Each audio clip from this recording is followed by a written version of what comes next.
tal, amigos? Muy buenas noches, bienvenidos a Noticias 7. Enseguida los titulares. Bienvenidos.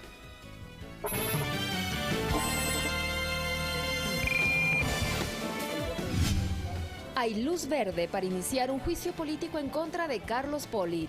Así lo resolvió por unanimidad la Comisión de Fiscalización. El Ejecutivo ratifica su confianza en las cúpulas militar y policial. Las acusaciones en contra del exministro de Transporte, Walter Solís, son desvirtuadas por su defensa. Y en lo internacional, las protestas no autorizadas en Rusia en rechazo al gobierno de Vladimir Putin dejan miles de personas detenidas.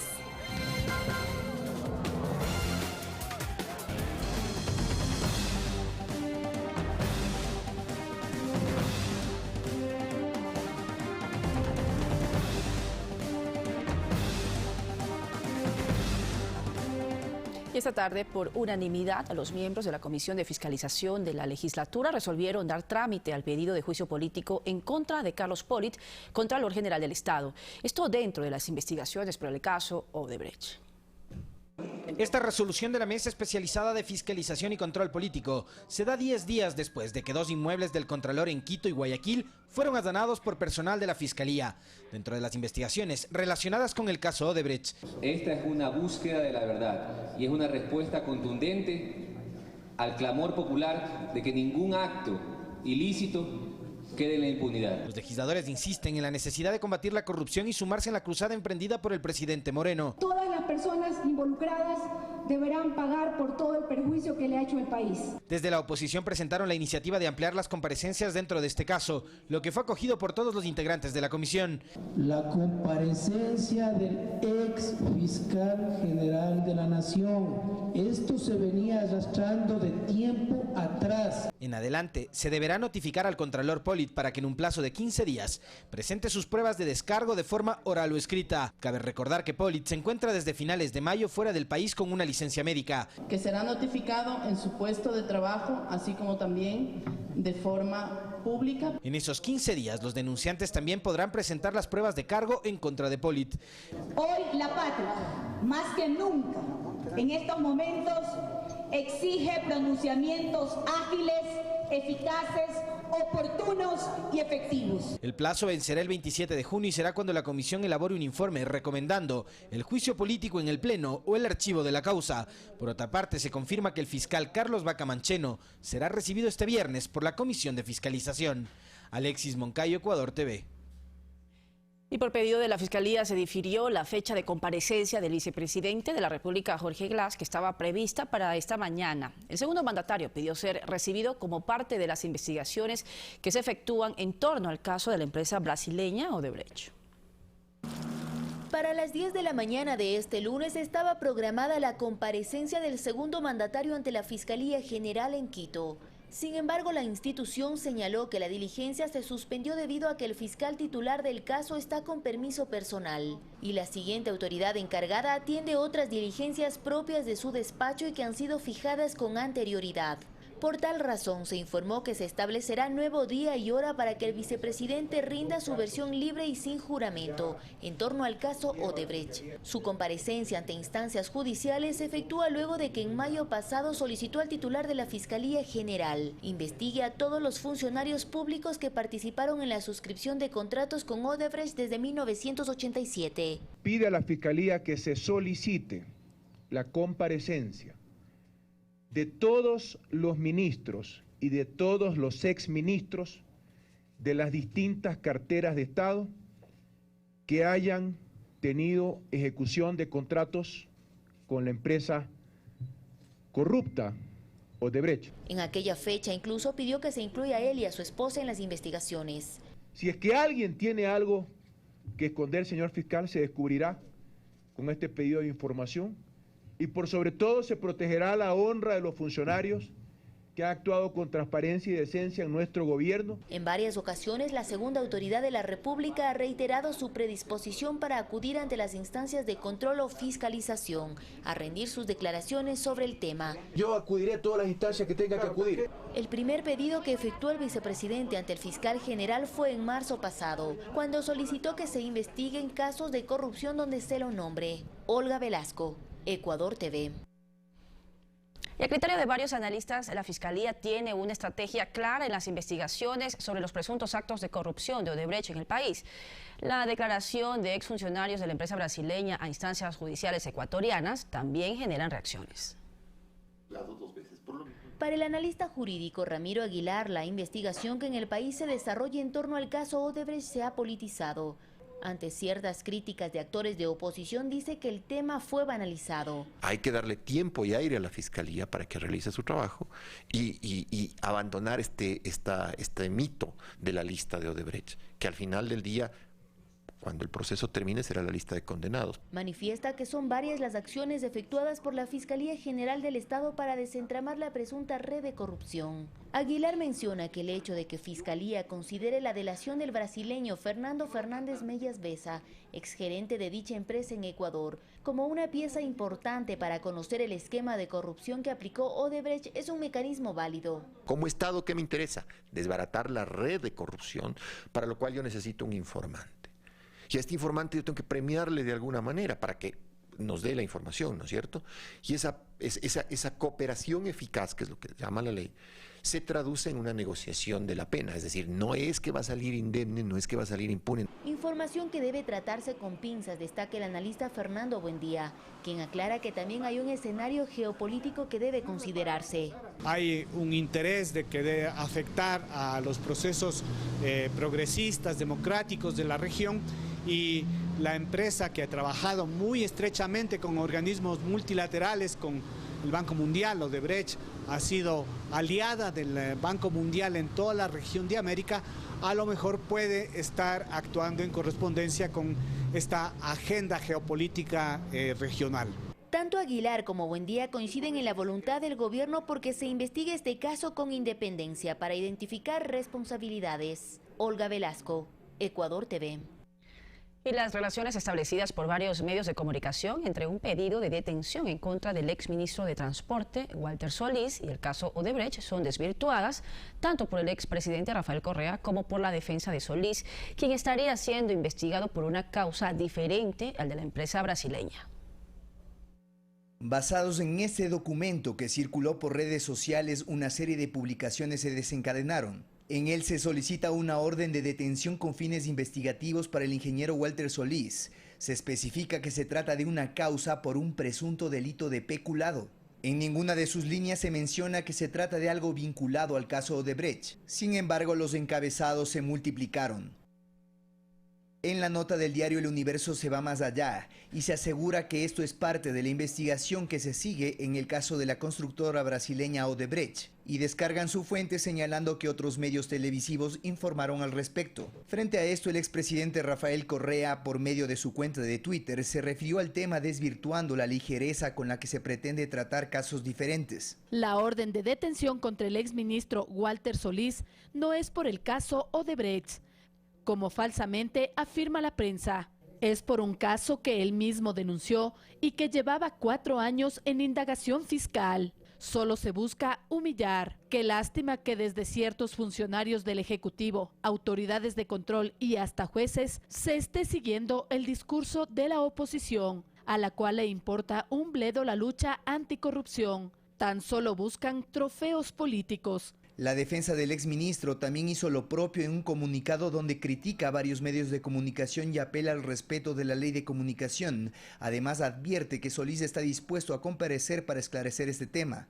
No existe ninguna indagación previa en contra del ingeniero Walter Solís Valareso por el caso Odebrecht, porque los informes de Contraloría no establecen indicios ni presunciones de responsabilidad penal en su contra.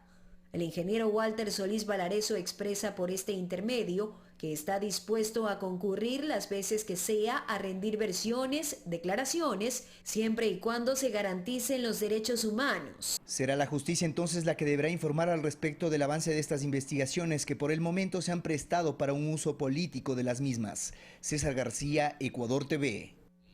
Y legisladores de Alianza País analizan las últimas publicaciones del expresidente Rafael Correa en redes sociales. Aseguran que el diálogo debe darse en función del proyecto político que ganó las elecciones. Augusto Espinosa fue ministro de Educación durante el periodo de gobierno anterior. Hoy es asambleísta nacional. Él sostiene que si bien existe un proyecto político que aglutina, hay casos particulares sobre los que debe establecerse responsabilidades. Tenemos corresponsabilidad toda Alianza País, tanto en los aciertos como en los errores cometidos. En lo que sí no tenemos responsabilidad todos es en los actos individuales de corrupción, y todos tenemos que buscar que se sancione debidamente. Pero también asegura que el diálogo debe darse en base a las propuestas que hicieron de Alianza País, la organización política ganadora de las últimas elecciones. Dialogar no significa todo lo que propone la oposición se acepta, sino más bien ser congruente con un proyecto político. En País consideran que la lucha anticorrupción no es atributo de un solo grupo político y que ese ha sido un combate permanente en los 10 años de gobierno anteriores. En este gobierno, en la Revolución Ciudadana, es cuando se ha actuado con total transparencia y hemos combatido la corrupción. El presidente Correa expulsó a Odebrecht. Hay que evaluar para avanzar más adelante, no para destruir lo logrado. Aceptan que en País siempre existieron matices y que ahora esas diferencias deben ser procesadas puertas adentro. Tenemos los mecanismos internos para procesar las cosas. Alexis Moncayo, Ecuador TV. Este lunes el Frente por la Transparencia y Lucha contra la Corrupción mantuvo su primera reunión formal de trabajo. Los comisionados recibieron información respecto al sistema de contratación pública y la articulación de las entidades que integran la función de transparencia. Un primer encuentro que duró algo más de 4 horas. En la agenda, algunos temas. El básico, definir cómo y por dónde ejecutar la tarea encomendada por el presidente Lenín Moreno. No, en realidad más que caso es definir cuáles son los ejes estratégicos sobre los cuales debería trabajar la comisión. El importante vino luego con la comparecencia del director del Servicio Nacional de Contratación Pública, Sercop, a quien se le requirió detalles del manejo de la contratación pública. Además, se hizo averiguaciones respecto a cómo trabajan las instituciones de control que forman parte de la función de transparencia. Al terminar el encuentro, el jurista Javier Zabalaegas informó que, al igual que los órganos de control, se pedirá información al sector privado. A ver, es que el sector privado es básico en este tema, porque el sector privado o es víctima o es coautor. O sea, de alguna forma el sector privado está involucrado en este tema.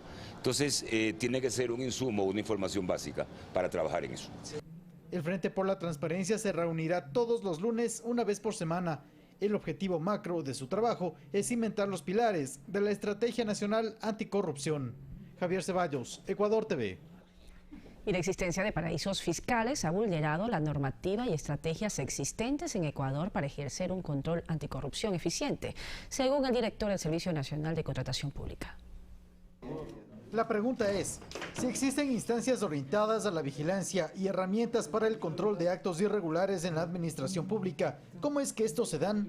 Por ejemplo, el director del Servicio Nacional de Contratación Pública hace referencia a la publicación de todos los procesos contractuales que esta institución ha ejecutado. Ha permitido la publicación de más de 680.000 contratos a pública disposición de los ecuatorianos, teniendo de esta manera pues el sistema de contratación más transparente que tiene América del Sur. Pero el meollo del asunto está en la existencia de paraísos fiscales, pues son el imán para que la tentación del dinero fácil seduzca a más de uno. Pago de coimas y sobornos, que en muchas ocasiones es complicado detectarlos. El sistema de coimas o la aplicación de coimas en el mundo implica ya el 7% del PIB. Esto no es un tema que se circunscriba al país o que pueda ser tomado como una agenda política. El resultado de la consulta popular, a juicio del representante del Sercop, marcará un precedente para todo aquel funcionario público que quiera torear a la normativa vigente. En términos de contratación pública, nosotros ya hemos puesto la prohibición para que un funcionario público o una autoridad pueda tener recursos en paraísos fiscales o en empresas fantasmas. Ahí estamos dando un golpe directo para evitar las coimas en los contratos del sector público. El neoliberalismo ha generado esta figura de paraíso fiscal que es naturalizada como normal para que los empresarios o los grandes empresarios, los grandes capitalistas puedan justificar la salida de un contingente enorme de plata y no paguen impuestos. Al no pagar impuestos están haciendo un fraude a todos los ecuatorianos, a todos los ciudadanos, sobre todo en países pobres en donde esa plata debería quedarse en sus países para fomentar el desarrollo. Javier Ceballos, Ecuador TV.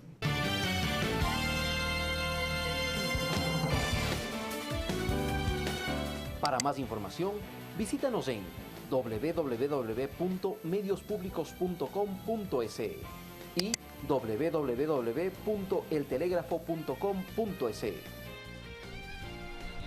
Regresamos con más noticias. El presidente de la República, Lenín Moreno, mantuvo este lunes una reunión con la cúpula militar y policial en la cual les expresó su agradecimiento por la labor realizada en beneficio de la ciudadanía.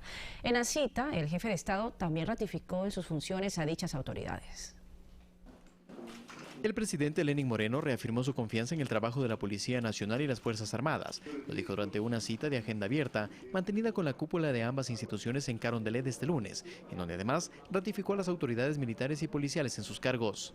Va a haber una muy buena relación, una relación de respeto, una relación de diálogo permanente y al igual que estamos haciendo con todas las otras instancias de la sociedad, no haremos absolutamente nada para ustedes sin que ustedes participen, sin que sean parte de aquello.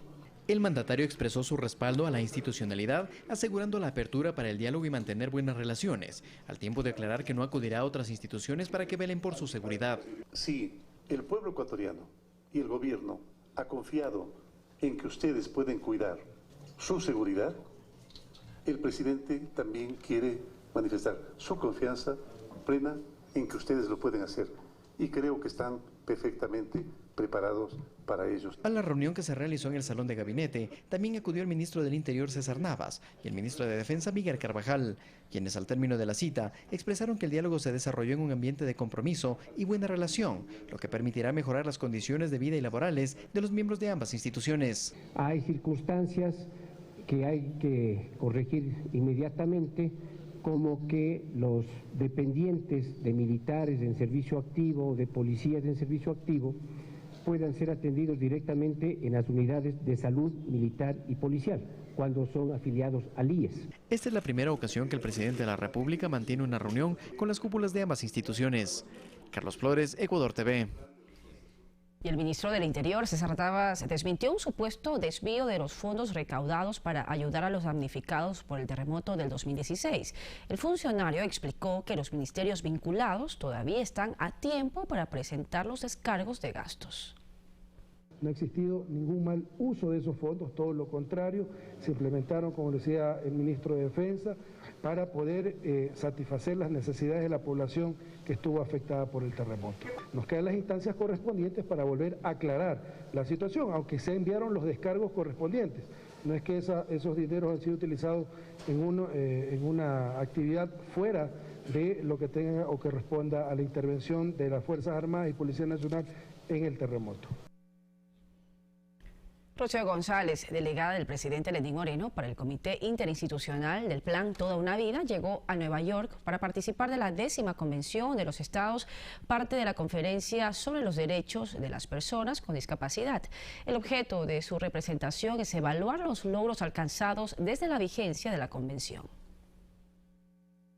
La 10ª Conferencia de los Estados, parte de la Convención sobre los Derechos de las Personas con Discapacidad, se llevará a cabo en Nueva York entre los días 13 y 15 de junio.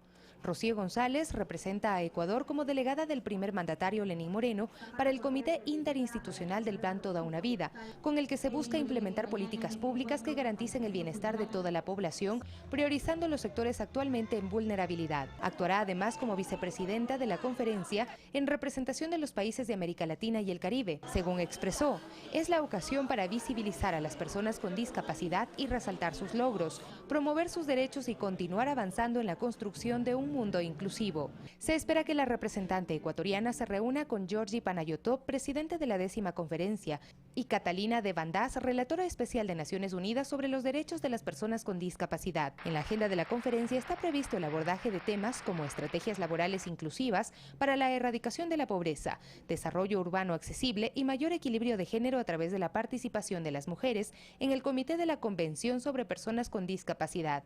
Javier Torres, presidente del CONADIS, es parte de la delegación ecuatoriana y es quien ampliará estos temas, además de dar a conocer los resultados del proyecto Juntos por Ti, que consistió en la construcción de viviendas dignas y accesibles para las personas con discapacidad que perdieron sus hogares tras el terremoto ocurrido el 16 de abril de 2016. Sofía Montoya, Ecuador TV.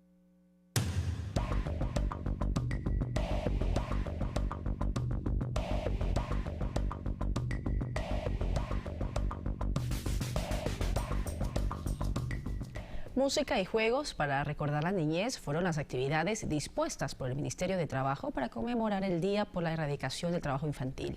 El viceministro del ramo, Héctor Huanopatín, destacó los logros alcanzados en la última década. Sin embargo, dijo que se va a continuar implementando políticas públicas que permitan que ningún menor de edad esté fuera de las aulas por cumplir actividades laborales. Además, recordó que se debe denunciar este tipo de prácticas. Alguien alguna vez dijo que es preferible como sociedad construir niños felices antes que reparar adultos rotos. Y eso es lo que como Estado vamos a luchar. Gracias a las políticas públicas que ha llevado el gobierno nacional, se ha logrado reducir en apenas el 7.6% de trabajo infantil en los centros de trabajo del Ecuador. Pero esa cifra tenemos que llevarla a cero. Y eso lo vamos a llevar gracias a una concientización y a la unión entre el sector público y el sector privado.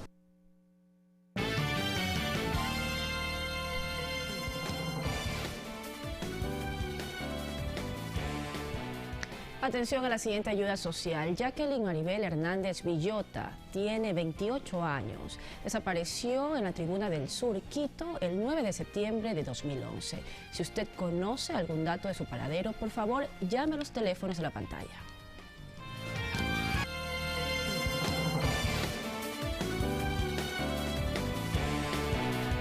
Regresamos con más información. El Pleno de la Prefectura del Guayas aprobó el financiamiento de un banco chino por 56 millones para dragado del río. Dicho trámite se ha cumplido con el seguimiento del Ministerio de Finanzas.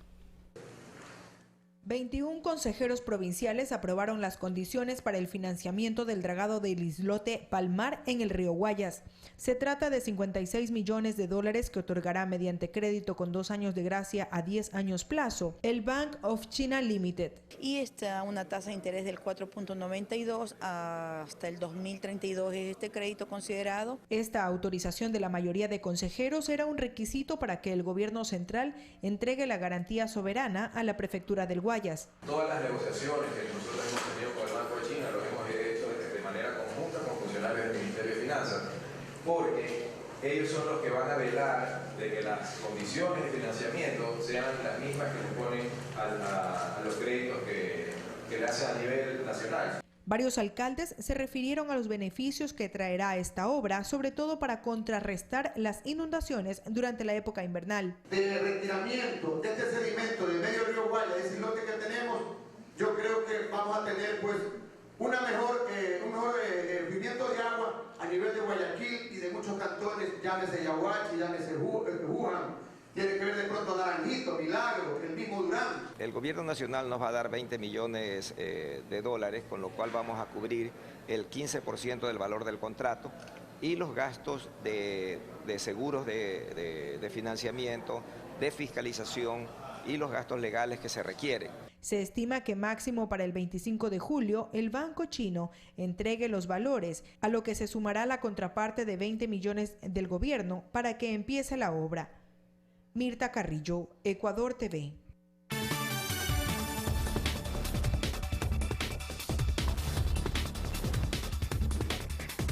Y se cumple un año del ataque a la discoteca Pulse en Orlando, Estados Unidos. Además, fue liberado el hijo de Gaddafi, retenido durante 6 años por una milicia.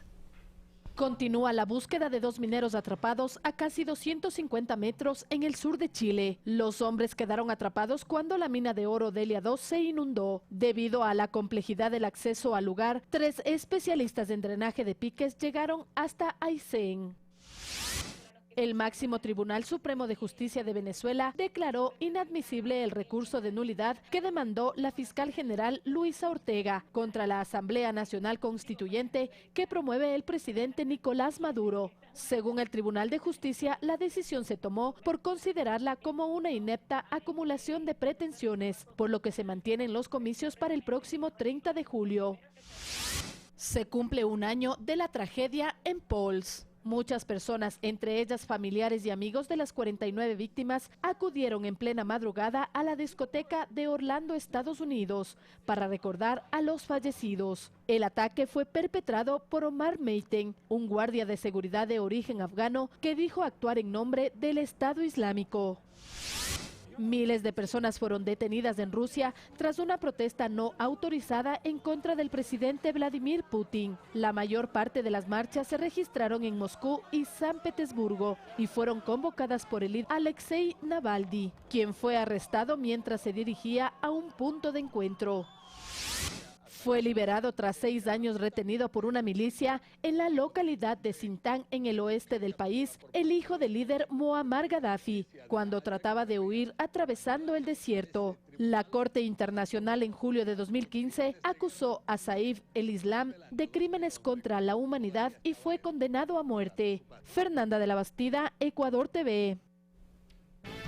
Momento de despedir. Muchísimas gracias por su compañía. Los invitamos a las 9 de la noche con más noticias. Pasen bien.